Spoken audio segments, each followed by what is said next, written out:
बनारसला जाताय, मग ही reel save करून ठेवा. नमस्ते मित्रांनो, मी आकांक्षा. आणि मी आदित्य.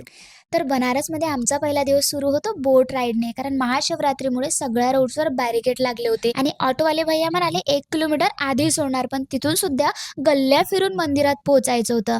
म्हणून आम्ही सरळ बोटचा रस्ता पकडला आणि तिथून घाटाच्या मार्गाने कालभैरव मंदिराला गेलो. कारण अशी मान्यता आहे की कालभैरव हे काशीचे रक्षक आहेत आणि त्यांच्या दर्शनाशिवाय काशीचे कोणतेही दर्शन पूर्ण मानले जात नाही. आणि तिथून पुढच्या गल्लीमध्ये 1 किलोमीटरवर धन्वंतरी कूप आहे, जिथे एक पवित्र विहीर आहे, ज्याच्याबद्दल अशी मान्यता आहे की हनुमानजीची संजीवनी आणताना तिचा अंश तिथे पडला, म्हणूनच त्या विहीरच्या पाण्याला अमृत मानलं जातं. लोक म्हणतात 45 दिवस हे पाणी सलग पिले तर तुमचे अनेक आजार दूर होतील. मग पुन्हा घाटाच्या मार्गाने ललिता घाटवर गेलो, कारण सरळ मार्गाने गेलो असतो तर इतकी लंबी लाईन होती. देवा, काय दृश्य होता ना. आणि ते जयकाल महाकाल अजूनही सूर माझ्या डोक्यात घुमत आहे. 2 टिप लक्षात ठेवा.